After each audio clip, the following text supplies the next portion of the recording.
La réalité des femmes dans la rue, c'est des viols à répétition, des accouchements sauvages, des périodes de règles où malheureusement elles sont dans des conditions abominables. Donc à un moment donné, il faut agir.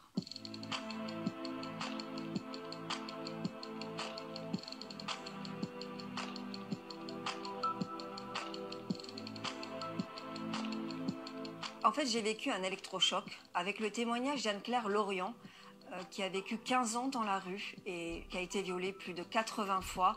Et là, je me suis dit qu'à un moment donné, c'était bien en fait d'en prendre conscience, mais il était temps d'agir. Il faut savoir que les femmes SDF sont des invisibles. C'est pour cela qu'on a l'impression qu'elles ne sont pas dans la rue, mais si.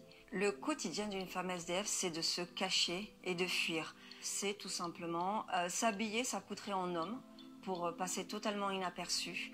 Trouver le soir un endroit sécurisé, plus ou moins, pour dormir en pseudo-sécurité, donc soit au milieu d'hommes qui la protègent, soit sous une voiture, c'est une réalité. Je vous propose d'aller voir dans les parkings. Niveau hygiène, elles n'ont pas ce qu'il faut non plus.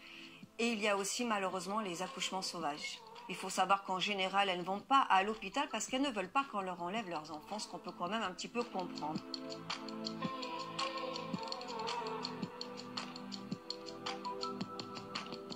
Alors ces hommes, ces agresseurs, en fait, c'est tout le monde et n'importe qui.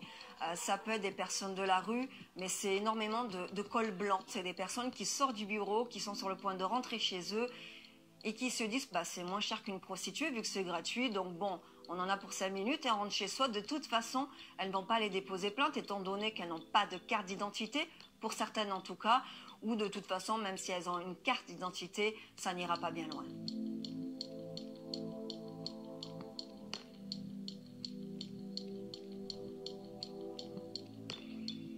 La priorité pour ces femmes SDF, c'est la sécurité et la dignité. Il s'avère tout simplement qu'elles ont peur d'aller dans les centres mixtes. Elles m'ont expliqué qu'elles se faisaient tabasser, violer. Elles ont besoin en fait vraiment de se sentir simplement au chaud et en sécurité.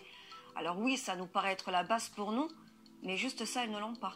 Donc ça serait déjà bien si on pouvait mettre ça en place. Et ensuite, il y aura des professionnels qui vont les accompagner dans un retour à la féminité, dans un retour à la confiance et si possible dans un retour à la vraie vie.